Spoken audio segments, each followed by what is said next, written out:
몇 년 전의 일인데요. 제가 이제 선교 여행을 갈 기회가 생겼습니다. 우리 가족이. 그 항공권을 예약하고 결제를 다 하고 확인해 보니까 더 싼 항공권이 있는 거예요. 그래서 빨리 취소하고 다시 싼 걸 예매했습니다. 그리고 여행을 선교를 잘 마치고 돌아왔어요. 그리고 이제 그 결제를 취소했으니까 이제 취소 금액이 이제 환불돼야 되거든요. 근데 환불된 금액이 200여만 원이 적은 거예요. 작지 않은 돈이잖아요. 깜짝 놀래가지고 전화를 걸었습니다. 한 20만 원 아끼려고 그런 거거든요. 너무 큰 금액이 이제 위약금으로 청구가 된 거죠. 200 몇만 원이. 그래서 그 회사에다 전화를 했어요. 원래는 그랬더니 위약 사항이 있었다는 거에서 야 그걸 네가 홈페이지에 제공을 안 했다. 안 나왔다 그게. 나도 들어가봐서 확인해 봤는데 안 나왔다. 우리는 했기 때문에 안 된대. 그래서 뭐 속이 경이 뛰더라고요. 그래서 이제 소비자보호원에 신고를 했습니다. 그때 전화가 왔어요. 소비자보호원에서 상담을 하다가 좀 어려울 것 같은데요 그러는 거예요. 위약사항이 분명히 있고 인터넷에서 안 읽어지긴 했지만 그리고 좀 어려울 것 같다고. 아니 20만 원 아끼려고 인터넷에서 예약했다가 바로 취소하고 1시간 나서 취소하고 한 거다 그랬더니 그 상담원이 그래요? 그러면 그 법원에 소액으로 하는 그 재판에 소액 재판을 청구해보래요. 우리 나한테는 큰 돈이 있지만 사실 변호사를 뭐 이렇게 선임하고 이런 거 말도 안 되잖아요. 소액 재판이니까. 그래서 일일이 알겠다고 하고 일일이 다 준비해가지고 소액 재판을 걸었습니다. 법원에 이렇게 인터넷에 올리는 게 있어요. 그래서 서류들을 다 작성해가지고 한 법원 서류비가 재판비가 10,000원인가 그랬던 것 같아요. 20,000원인가. 공증 같은 거 하고 공증이 아니라 서류 같은 거 준비하는데 돈이 몇천 원씩 들고 이렇게 해서 한 1, 2만 원, 2만 원 정도 내외로 이렇게 재판을 걸었어요. 재판을 거니까 연락이 온 거예요. 그 회사의 담당 변호사가. 그래가지고 합의합시다 그러는 거예요. 괜히 재판 걸어봤자 이거 다 못 받을 수도 있다. 그 금액 다 내가 진짜로 일일이 든 금액 있잖아요. 손해 받은 거 그거 다 일일이 해가지고 이거 돌려달라 이렇게 했는데 그거 다 주겠대요. 야 내가 지금 수고한 게 얼마인데 그거밖에 안 주겠다 그랬어. 그랬더니 그게 아니고 선생님이 그렇게 청구했기 때문에 우리는 그 금액을 다 보존해 주겠다는 걸 한 거다. 아니 이렇게 못하겠고 내가 손해본 거 내가 수고한 것까지 다 줘라. 그럼 그 금액을 써서 줄래요. 그럼 합의해서 말씀을 주겠다고. 그래서 목사여가지고 양심이 좀 가르치고 있어서 막 크게 부르고 싶었는데 그렇게 못하고 조금만 더 불러가지고 이렇게 했으니 그대로 줬어요. 제가 항공사 이름을 대지 못한 건 그 사람들이 이제 합의문을 보내요. 절대로 이 일을 발생하지 말아라. 아마 이거 그들이 이렇게 찾아가지고 저를 확인해보면 제가 이제 법적인 책임을 질 수 있어요. 그럴 리가 없기 때문에 이렇게 얘기하고 항공사 이름 제가 안 냈기 때문에 안 나올 것 같긴 하지만 그렇게 해서 법원의 도움을 통해서 제가 손해봤던 금액을 환불받은 적이 있습니다. 오늘 안디옥 교회에 어려움이 생겼어요. 근데 그 어려움이 해결이 안 되는 거예요. 그래서 이 어려움을 정리해 줄 수 있는, 해결해 줄 수 있는 권위자에게 손을 내밀기로 결정을 했습니다. 그게 누구냐? 지금 교회에 어려움을 주게 된 그 사람들이 왔던 곳, 그러면서 교회에 모태가 되는 곳, 바로 예루살렘 교회입니다. 그리고 거기에는 또 예수님이 직접 3년 동안 가르쳤던 사도들이 아직 있기 때문에 그들에게 중재를 요구하고 또 신학적인 논쟁이 벌어졌으니까 이 신학적인 논쟁이 어떤 게 올바르겠느냐라고 하게 하기 위해서 그들을 사절단을 바나바와 바울 사도를 포함한 사절단을 예루살렘에 파송을 하게 된 거예요. 상황은 이런 거예요. 1차 선교여행을 마치고 바나바 사도와 바울 사도가 안디옥에 이제 거하고 있습니다. 다시 그곳에서 목회를 하고 있는 거예요. 선교를 잘 마치고 어떤 학자는 이 선교 기간이 1차 선교 기간이 1년 정도 됐을 것이다 라고 하시는 분도 계시고 아니다 그가 너무 더 걸렸을 수도 있다. 어떤 분은 수개월 정도 됐을 거다 이렇게 얘기하는 분도 계세요. 정확하게는 몰랐는데 예루살렘이 지금 회의가 일어나기 전이었을 것이기 때문에 1년에서 2년 사이가 될 것이다 라고 많은 사람들이 추정합니다. 그리고 오랫동안 안디옥교에도 거주했잖아요. 그러니까 한 2, 3년이 넘지는 않을 것 같아요. 어쨌든 바울 사도와 바나바 사도가 선교 여행을 잘 마치고 돌아와서 다시 안디옥 교회에서 목회를 잘 하고 있는 그런 상황인데 예루살렘 교회에 있던 사람들이 안디옥까지 온 거예요. 수백 킬로를 한 500여 킬로 가까이 되거든요. 거기까지 와가지고 하는 말이 니들이 예수님 믿어? 근데 할례와 모세의 법을 지키지 않으면 구원 못 받아 라고 얘기하는 거예요. 이방인들이 뭘 알아요? 충격을 먹은 거죠. 깜짝 놀랐습니다. 그래서 할례를 받아야 되는 건가? 라는 고민하는 일이 생겨난 거죠. 행실이 없으면 복음이 완성될 수 없다. 왜 이렇게 얘기해요? 바울의 복음은 불완전하다. 뭐 이렇게 얘기하고 있는 거예요. 그래서 할례를 받아야 그리고 모세의 법을 행해야 아브라함의 참된 후손이 될 수 있다라고 이렇게 주장을 하는 겁니다. 근데 있잖아요. 이 주장을 하는 사람들이 유대인들이 아니에요, 사실. 유대인 중에 예수 믿는 사람들이에요. 그러니까 정통 기독교인들인 거예요. 우리가 참 멋지게 표현하면 이 사람들이 정통이에요. 왜요? 예수님이 탄생하신 유대 교회에서 예수님 믿기 시작한 거잖아요. 그러니까 율법도 완전 능통하고 그런 사람이에요. 그래서 원래 초대 기독교인들은 전부 다 유대인이었어요. 우리처럼 이방인이 아니라. 그러다가 이방인들이 생겨났어요.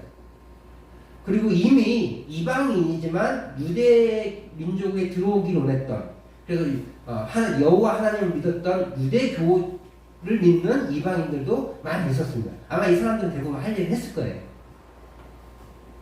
물론 안 하는 사람도 있겠지 하지만 할례를 행한 사람들이 상당히 많습니다. 자신들이 그걸 따르기를 결정했기 때문에. 그런데 이제 그런 사람들도 아닌 다른 아예 그냥 생 이방인들이 들어오는 거예요. 예수님 일로.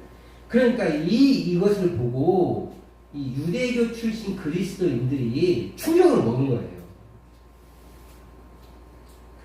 유대인의 전통을 알고 유대교의 전통을 알고 하나님의 선민으로 하나님은 그 유대인들에게 엄청난 특권을 주셨잖아요. 그리고 복을 주셨어요. 그러면서 자신들에게 책임을 주셨습니다. 하나님의 율법을 잘 지켜나가는 것. 그리고 구약의 역사가 하나님의 율법을 지키지 않고 유상을 숭배하고 그렇게 율법의 흐트러진 모습을 보였을 때 하나님이 이방 민족들을 통해서 심판하신 모습들을 그들이 수천 년 동안 경험했잖아요. 수천 년 동안. 그러니까 이제 그것을 통해서 율법에서 절대 벗어나면 안 된다는 그런 확신들이 있었던 거예요. 그리고 그들이 예수를 믿는 것은 그렇게 오랫동안 기다렸던 메시아이신 예수님이 오셨기 때문에 그들 구약의 율법을 그대로 이어온 예수님이 오셨기 때문에 그래서 예수를 믿는 거거든요. 그렇기 때문에 그들은 또 더욱이 오순절 성령 강림을 경험한 그런 사람들이에요. 그렇기 때문에 자신들이 율법을 지키고 할례를 받은 선민으로 하나님의 특별한 선택을 받은 백성으로 여겼어요. 또 우월감도 있었지만 동시에 책임감이 있는 거예요. 이 구약을 잘 지켜놔요. 지금 제가 말할 때 구약이지 그 사람들은 신약이 없었으니까 이 성경을 하나님의 말씀을 잘 지켜나가는 그건 그들의 책임이고 의무였어요. 그런데 그 율법을 지키지 않고 예수를 믿는 그리스도인이 된다는 일이 벌어지니까 상상하지 못할 일이 벌어진 거와 마찬가지거든요. 그래서 그들에게, 그 이방인들에게 할 일 행해야 예수 믿는 거다. 그 모세 율법을 잘 지켜야 예수 믿는 거다 라고 말하는 거예요. 그래야 구원받을 수 있다 라고 말하는 거죠. 지금 유대인 출신 그리스도인들은요, 그들은 그 어떤 특권을 누리거나 바울과 바나바를 견제하는 시기심 때문에 그런 게 아니에요. 이렇게 시비를 거는 게 아니에요. 충정해서 하나님의 말씀을 잘 지키고자 하는 그런 열심에 의해서 이렇게 주장하는 거예요. 너무나 당연히 지켜야 할 율례들을 행해야 참된 그리스도인이 될 것이라 확신했기 때문에 그래요. 그래서 바나바와 바울을 이들에게 있어서 있잖아요. 이 유대인 출신 그리스도인들에게 있어서 이 바나바와 바울은 기독교를 흐트러뜨리는 이단과 같다. 이런 생각을 하고 있는 거예요. 지금 이 유대인 출신 그리스도인들의 마음을 제가 대변하고 있는 거예요. 그게 맞다는 게 아니고. 그들은 그런 마음을 가지고 정말로 충심을 가지고 바울과 바나바를 가르치고 했던 거예요. 근데 그 잘못된 거다. 어떻게 구약 율법을 안 지키고 어떻게 할례를 안 하고 하나님의 성민이 될 수 있느냐. 구약 율법에 분명히 명시되어 있지 않냐? 라고 말하는 거죠. 그들이 이방인 개종자들에게 유대인의 방식을 요구하지 않자 이 일을 바로잡기 위해서 사마리아를 지나고 베니게를 지나고 안디옥까지 오게 된 거예요. 그리고 앞으로 어디까지 할까요? 로마까지 또 가죠. 그래서 그들은 이 바나바와 바울과 더불어 논쟁합니다. 이 다툼은 사뭇 격렬했습니다. 서로 막 몸싸움하고 그런 건 아니지만 막 원성이 높아지고 우리 속된 말로 피 튀기는 언변, 언쟁이 일어난 거예요. 막 고래고래 고함 지르고 막 그랬을 거예요. 아주 심각한 논쟁이에요. 근데 끊이질 않아요. 끝날 기미가 안 보이는 거예요. 바울 사도가 어떤 사람입니까? 유대교에 아주 심취한 사람이었잖아요. 그는 최고 학부를 나왔어요. 요즘 말로 우리나라 말하면 서울대학 나온 사람인 거예요. 최소한 연세대학이나 고려대학을 나온 사람이에요. 우리나라 대학이 1번이 서울대학, 2번이 연세대, 고려대 그렇잖아요. 근데 이스라엘에는 두 개의 대학이 있어요. 제일 유명한 샴마이 대학과 힐렐 대학. 아주 쌍벽을 이룹니다. 근데 바울은 힐렐 대학을 나온 거예요. 최고학부, 최고학부. 그러니까 유대인 중에서도 가장 촉망받는 실력이 있는 사람이었어요. 이런 사람이 그 율법을 포기하고 율법을 강조하지 않고죠. 정확하게는 강조하지 않고 그리스도의 은혜만을 강조했는데 그럼에도 불구하고 이 유대인 출신 그리스도인들의 논쟁을 이기지 못해요. 바울이 실력이 없어서가 아니라 그만큼 이들의 논리도 탄탄했고 절대로 바꿀 수 없는 그들만의 신변, 그 확신이었던 거예요. 결국 안디옥 교회는 그 교회의 모교회인 그리고 사도들이 있는 예루살렘 교회에게 판결을 받기로 결정합니다. 아까 제가 소비자 보호에서 안 되니까 소비자 보호는 권고만 해주는 데래요. 안 들어주면 끝이래요. 우리는 결정사항이 없어요. 그래서 그 일주일 이내에 그 인터넷으로 샀거든요. 제가 인터넷 일주일 이내에 환불을 하면 그 취소를 하면 환불의 의무가 있대요. 그 인터넷법 상에 그 상권의 상에 법이 그래요. 일주일 이내에는 무조건 환불해 줄 수 있다. 그걸로 제가 소액 재판 건 거거든요. 그러니까 그 사람들도 할 말이 없는 거예요. 인터넷에서 했으니까. 1시간인가 안 걸려서 일주일 이내에 했기 때문에 환불한 의무가 있는 거예요. 그래서 제가 이렇게 손해를 보지 않았거든요. 그러니까 여기도 상위기관이라고 인정하는, 그리고 그 사람들이 예루살렘 교회 출신이니까 사도들의 지도를 받잖아요. 사도들의 권위 아래 있기 때문에 사도들이 있는 예루살렘 교회의 이 부분을 결정짓기 위해서 신학적인 확립을 받기 위해서 이제 사절단을 보내는 겁니다. 누구랑 바나바 사도와 바울 사도와를 포함해서 몇몇 더 유력한 지도자들을 이제 보내는데, 보내면서 있잖아요. 그냥 가지 않고요. 가는 곳마다 바나바 사도와 바울 사도가 했던 그 선교지에서 일어났던 그 은혜스러운 장면들을 간증하고 내려가는 거예요. 베니게, 사마리아, 예루살렘까지 내려왔습니다. 그 사역을 이렇게 간증하니까 베니게 지역도 사마리아 지역도 다른 지역도 갔겠죠. 근데 이 두 개만 그렇게 한 거예요.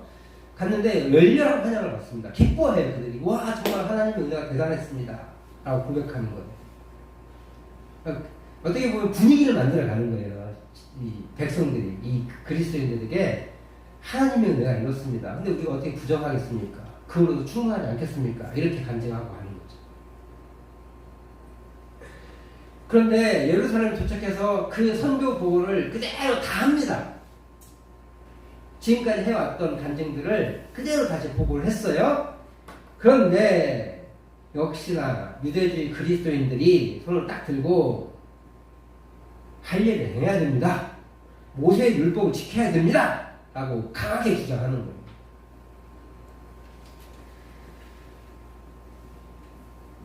우리가 다음 주에 살펴볼 건데 7절 말씀 보니까 많은 변론이 있은 후에라고 표현되어 있어요. 그리고 베드로 사도가 정리를 합니다.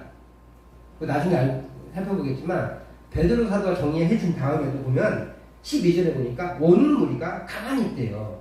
그러니까 이거 맞아? 이런 거죠. 그리고 나서 누가 나오느냐? 야고보 장로님이 나와요. 그래서 야고보 장로가 예수님 동생이잖아요. 야고보서의 저자가 야고보 장로님인데 예수님의 동생이에요. 그래서 그걸 딱 정리해 줍니다. 그래서 그럼에도 불구하고 우리 유대인들이 절대로 범할 수 없는 그 몇 가지만 지키게 하고 그건 구원의 조건은 아니지만 그 정도는 하게 하자라고 해서 각 교회에 이제 편지를 보내기로 했어요.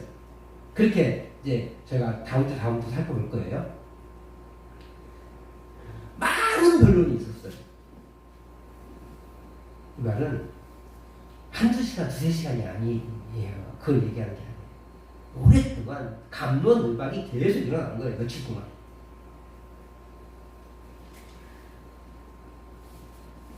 얼핏 보면 이 유대인 그리스도인들의 주장이 맞는 것 같아요. 기독교가 유대교를 기반으로 했잖아요. 그죠? 그리고 구약을 그 성경을 인정하고 있잖아요. 그것을 성취가 예수님이라고 못 박았잖아요. 그래서 구약의 율법을 지키는 게 너무나 당연해요. 율법은 잘못된 게 아니에요. 율법은 선한 거예요. 율법으로 구원받는다, 이것은 잘못될 수 있지만 율법 자체가 하나님이 주신 건데 어떻게 하나님이 우리에게 안 좋은 걸 주셨겠어요. 율법은 선한 겁니다. 그래서 나중에 로마서에 보면은 바울 사도가 율법의 역할을 얘기해줘요. 어쨌든 율법은 좋은 거예요. 나쁜 게 아니에요. 그러니까 율법을 지키는 게 너무 당연한 거예요. 무엇보다 우리 예수님이 마태복음 5장 17절에서 이렇게 말씀하세요. 율법은 내가 폐하러 온 게 아니라 완성하러 왔다, 이렇게 말씀하세요. 우리 5장 17절 말씀을, 마태복음 5장 17절 말씀을 같이 한번 읽어보도록 하겠습니다. 시작. 내가 율법이나 선지자를 폐하러 온 줄로 생각하지 말라. 폐하러 온 것이 아니요 완전하게 하려 합니다. 예수님이 오신 목적이에요. 율법을 완성시키기 위해서 오셨대요. 이전의 율법은 사실은 불완전한 거예요. 구약적인 상황에서, 그 한계적 상황에서 하나님께서 최선의 것으로 주신 거죠, 우리에게.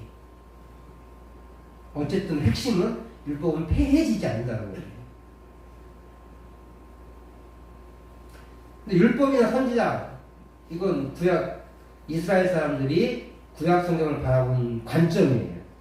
율법이나 선지자는 그냥 통틀어서 우리가 구약 성경이라고 해요. 요즘 우리도 뭐 구약 성경을 볼 때 뭐 모세오경, 역사서, 선지서, 시가서 이렇게 구분하잖아요. 그렇잖아요. 근데 이스라엘 사람들은 통틀어서 모세오경, 율법, 토라라고 구분하고, 그 다음에 두 번째로는 모든 게 선지서예요. 우리가 알고 있는 사무엘 상하, 역대상하 이거는 전 선지서예요. 역사서가 아니라 이스라엘 사람들이. 그리고 선지자들 있죠. 선지자들 이름으로 되어 있는 뭐 이사야서, 그다음에 에스겔서 뭐 이런 선지자들 이름 붙어 있는 건 후선지서예요. 그래서 열왕기에 보면은 누가 나오냐면 엘리야, 엘리사가 나오잖아요. 선지자들이. 그래서 그걸 선지서로 묶어버려요. 역사서로 묶지 않습니다. 이스라엘 사람들이. 그처럼 선지자, 율법과 선지자 그러면 구약성경 전체를 얘기하는 거예요. 그리고 1절에 보면은 모세의 법은 이렇게 표현되어 있어요. 모세의 법은 모세 시대 이후에 법제하던 규범들이에요. 그러니까 이 말은 사실 하나님의 말씀은 아니야. 하나님께서 기록하신 모세 율법은 아니에요. 율법은 아닌데 모세 시대 이후에 어떻게 십계명을 잘 지킬까? 모세법을 레위기를 잘 지킬까 하다 보니까 막 규례들이 생겨나잖아요. 우리나라에도 헌법이 있고 그 다음에 거기 민법, 상법 이런 것도 있듯이 그런 규범들이 만들어져 있어요. 근데 오전에 보면 또 유대인 출신 그리스도인이 모세 율법을 지켜야 된다 라고 했을 때는 거기는 진짜 율법이에요. 그래서 이 바리새파 출신 그리스도인들은 보니까 모세의 법과 하나님의 율법을 혼용해서 사용한 것 같아요. 여하튼 우리 주님도 율법을 폐하러 오시지 않았다는 게 핵심이에요. 그리고 뭐 하러 왔어요? 완성시키게. 즉 완전하게 하려고 이 땅에 오신 거라는 거예요. 그럼 율법을 지켜야 돼요, 말아야 돼요? 지켜야 돼요. 예수님이 다 지키셨는데, 그리고 예수님이 이건 지키지 않아도 돼 라고 하지 않으셨는데 율법은 지켜내야 되는 거예요, 우리가. 어떤 측면이 있느냐? 대체된 율법이 있어요. 예를 들어서 제사가 예배로 대체됐죠. 사실 대체는 아니고 예수님이 완성시키셨기 때문에 그것은 더 이상 안 지켜도 되는 거예요. 안 해도 되는 거예요. 왜냐하면 그 완성된 것을 이전으로 다 돌려버리면 옛날에 예수님의 은혜를 생각하지 않는 게 되니까. 그래서 완성된 것에 한해서는 그 율법이 구원의 조건으로 아니라 예수님의 제사로 대체됐기 때문에 예수님께 감사해 예배를 올려드린대요. 그래서 우리는 제사 지내지 않고 예배를 드리는 거예요.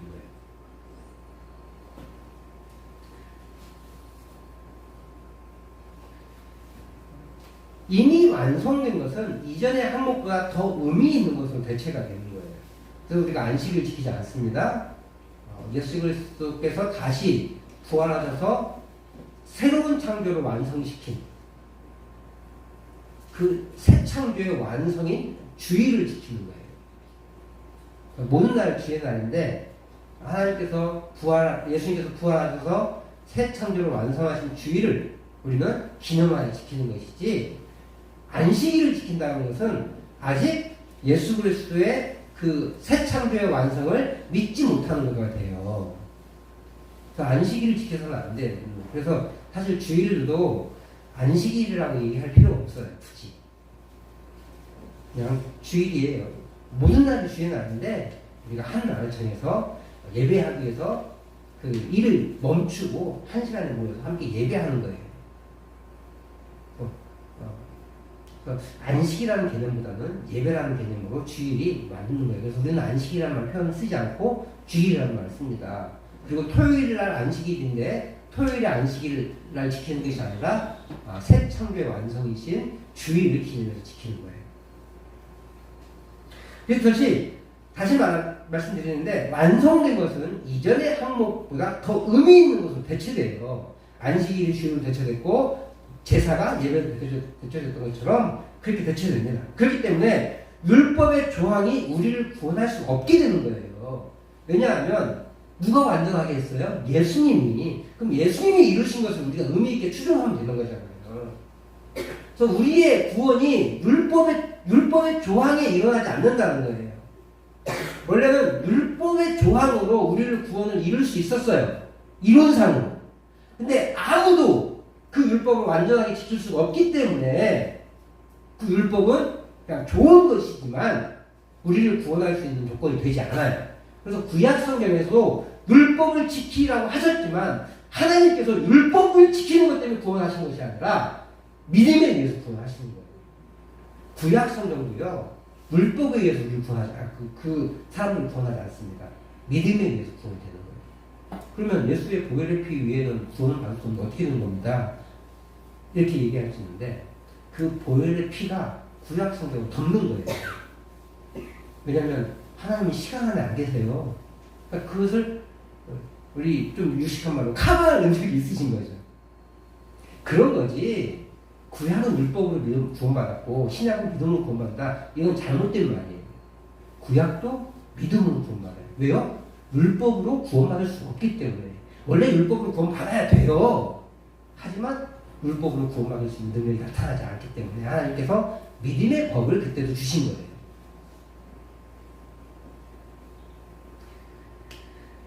그런데 바리새파 출신 그리스도인들은 그걸 이해하지 못했어요. 왜냐하면 그들은 뼛속까지 유대인들이잖아요. 그리고 그것이 철석같이 믿었기 때문에 새롭게 들어온 것에 대해서 충분한 이해력을 가지고 있지 못해요. 더더군다나 그 계속된 교육을 받지 못했기 때문에 그 이론적인 정의가 아직 안 됐어요. 베드로 사도나 이런 사도들은 예수님 말씀대로 있기 때문에 그래도 이방인에도 구원이 있을 수 있네. 그리고 이 사람들도 어쩔 수 없이 유대인들이잖아요. 그러니까 율법을 지키는 게 너무 당연해요. 그래서 이런 것을 생각하지 못했을 거예요. 근데 논쟁이 시작되니까 심각하게 고민해보는 거죠. 그래서 논리를 전개하다 보면 계속 얘기하다 보면 우리의 생각들이 정리가 돼요. 복음도요. 복음 전할 때도 있잖아요. 전도할 때도 있잖아요. 처음에는 아무것도 할 수 없으니까 예수 믿으세요. 내가 예수를 왜 믿어야 되는데? 그래야 구원받으니까. 왜 예수님은 구원이 되는데? 이러면서 우리의 생각도 차근차근 정리가 되는 거거든요. 무식하게 전해야 돼요. 무식하게. 처음에는. 완벽하게 논리를 펼 수 있는 사람들이 세상에 많지 않습니다. 계속 하다 보면, 말하다 보면 논리가 정리가 되는 거예요. 베드로 사도도, 요한도, 야고보도 이런 논리를 통해서 생각을 하게 된 거죠. 그래서 많은 논란의 끝에 처음부터 나와가지고 딱 잘라가지고 이렇게 얘기하지 않고 많은 논란의 끝에 한 것은 베드로 사도도 야고보 장로님도 그제서야 그것을 확실하게 전할 수 있는 논리가 생겨났기 때문에 도장 찍고 선언을 하는 거죠. 근데 베드로 사도가 선언을 했음에도 불구하고 사람들이 이렇게 쳐다보잖아요. 못 믿겠다는 거예요.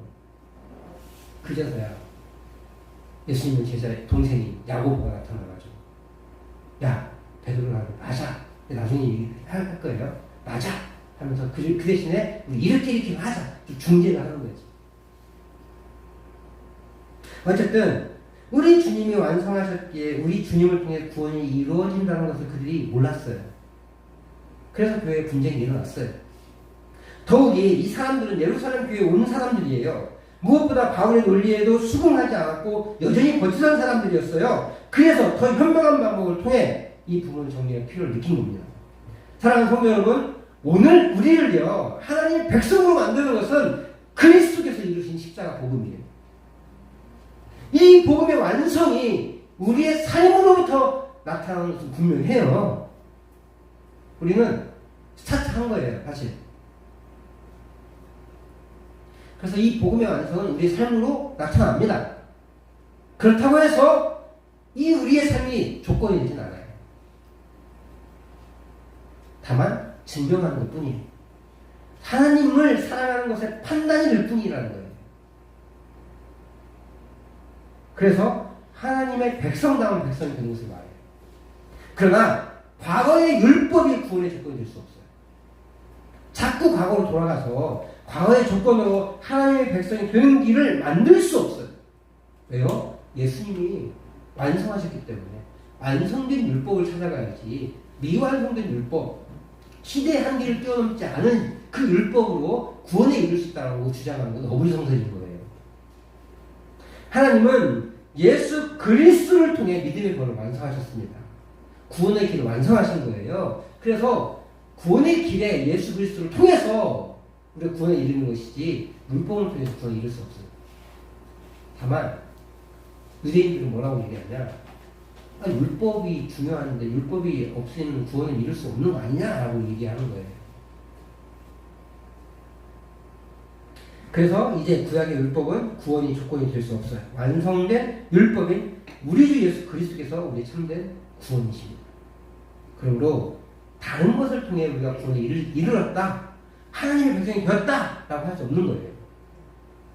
믿음을 통하여 우리 주님이 이루신 그 일로 말미암아 우리가 구원에 이르고 하나님의 백성이 되는 겁니다.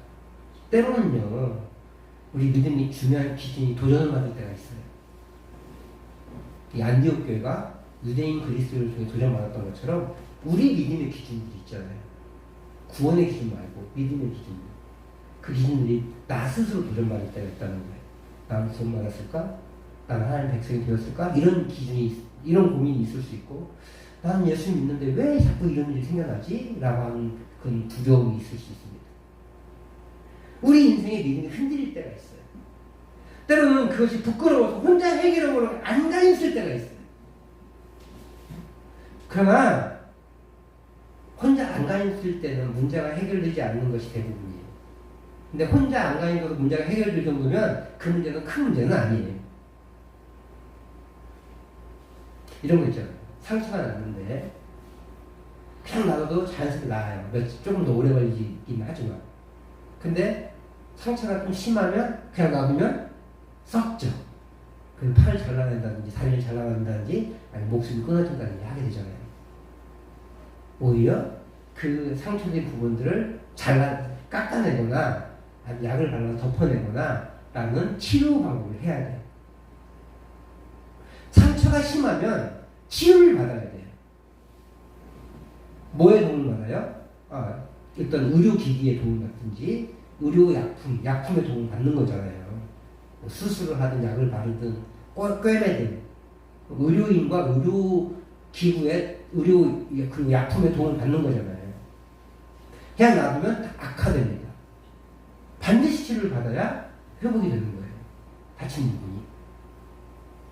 근데 작은 것들은 그냥 놔둬도 며칠 지나면 나아요. 조금만 조심하면. 작은 부분들은요, 내가 스스로 치료할 수 있는 부분들은, 문제를 해결할 수 있는 부분은 별로 큰 게 아니라는 거예요. 근데 우리 신앙에 그렇게 뭐 작은 일들만 생기냐, 그렇지 않습니다. 굉장히 충격적인 일들이 우리 신앙 안에 생겨나요. 그럴 때 어떻게 해야 돼요? 가만히 놔두면 회복된다고? 아니에요. 그런 큰 상처들은 회복이 안 돼요. 점점 골마지고 터지고 썩고 문드러지고. 물론 최선을 다해서 내가 문제를 해결해드리려고 애쓸 필요가 있습니다. 그럼에도 문제가 해결되지 않을 때가 있어요. 그럴 때 더 지혜로운 사람의 도움을 받아야 돼요. 하나님은 이 과정을 통해 우리의 믿음을 더 견고히 세워가십니다. 오늘 15장은요, 사도행전의 핵심이에요. 핵심. 위치도 한가운데 있고, 그 다음에 사도행전이 없다면, 이 15장이 없다면 사도행전은 안고 없는 찐빵이에요. 뭐 별의용 아닌 것 같은데, 그러나 이 사도행전이 복음의 진수를 정리해 주는 거예요. 이 15장. 교회 내에서 심각한 분쟁이 왜 그런 역할을 하게 됐을까? 굉장히 심각한 문제이거든요. 우리 교회, 우리의 구원의 방편이 할례인지 믿음의 법인지를 구분해 주기 때문에 그렇습니다. 이를 통해 초대교회 공동체는 더욱 견고해졌어요. 그리고 더 활발하게 복음이 전파되었습니다. 믿음의 원칙이 세워졌고 더 많은 이방인들에게 복음을 증거하게 되었습니다. 이제 복음은 유대인들만의 전유물이 아니고 과거의 유물에 갇힌 한계를 가진 복음도 아닌 온 세상을 위한 복음이 된 거예요. 제약이 안 생겼어요. 복음 전파에. 그렇게 이 어려움을 통해 교회는 더욱 단단해지고 한층 더 성장하게 되었습니다. 그리고 복음은 더 편만하게 전할 수 있게 되었습니다. 그러므로 우리에게 있잖아요. 어려움과 환난이 왔다고 해서 그것이 다 저주가 되지 않습니다. 이방인 교회와 유대인 교회로 갈라질 위기에 처하기도 했지만 그것이 오히려 신학을 정립하게 되고 더 하나가 되는 계기가 된 것처럼 우리의 삶에, 우리 가정에 믿음의 분쟁이나 어려움이 생겼을지라도 이 문제를 통해 우리는 우리의 믿음이 더욱 견고해지게 만들고 올바른 믿음을 정립하는 계기가 될 것입니다. 근데 혼자 하려고 하지 않고 더 좋은, 더 지혜로운, 그리고 함께 하는 사람들의 도움을 받을 필요가 있는 거예요.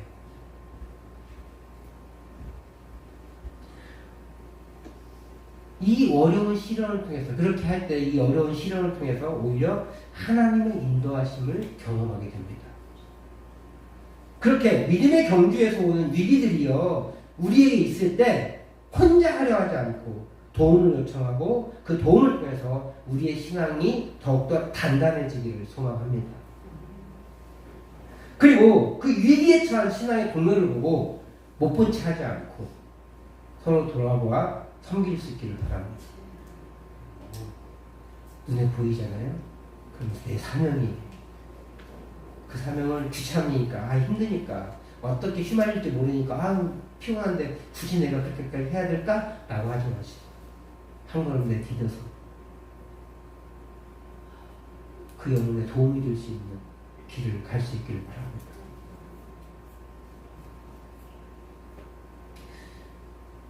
그 사람은 오늘 나의 한마디, 나의 눈길 한 번을 통해 힘을 얻고 나의 기도 한 소절을 통해서 살아날 것입니다. 그렇게 우리 교회가 서로를 향해 그리고 이웃을 향해 소망이 되기를 축복합니다.